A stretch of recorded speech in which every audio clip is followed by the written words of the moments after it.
This photo was taken in the Sahara Desert of Egypt when I was riding a camel and trying to take pictures at the same time.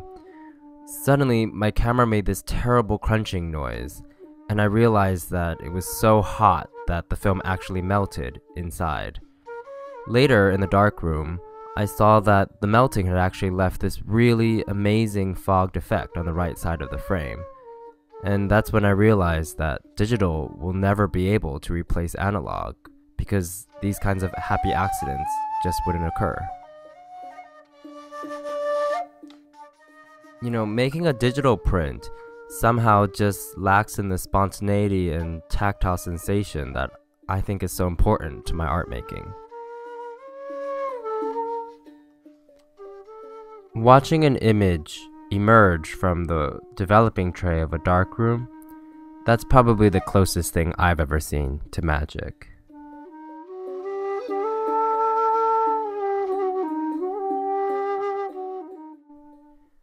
So last summer, I was in Burgundy visiting a friend of mine when I came across La Porte Peinte. It was more of a construction site than an art center back then, but I saw so much potential in the raw spaces of this amazing old house in the center of this very inspiring and picturesque medieval village that I just knew I wanted to be a part of it somehow.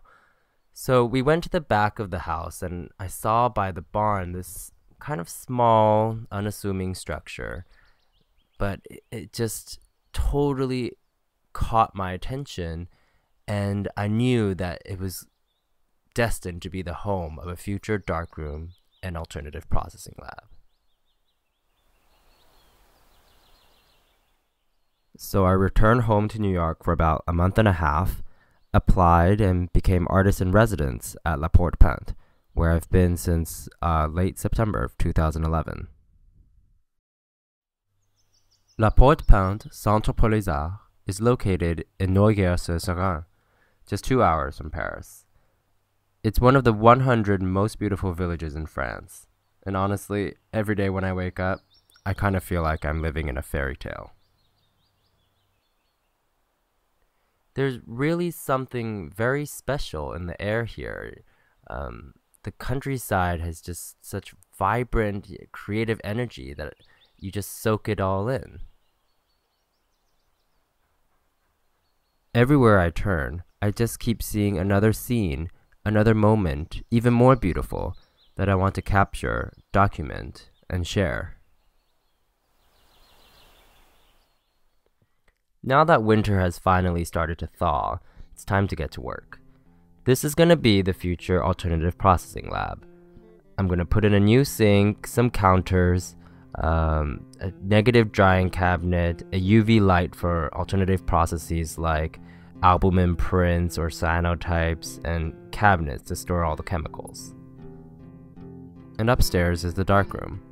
I'm going to hand build a 9-foot sink to wash our prints, and we have enough space here for an enlarger to accommodate both 35mm and medium format negatives, and we'll put in drying racks to enable prints up to 16 by 20 inches. The door now breaks by the touch of a hand, and the hardwood is... I'm just so excited and happy to open this darkroom and alternative processing lab so that artists from all over the world can experiment in traditional photography forms that have for so long been forgotten.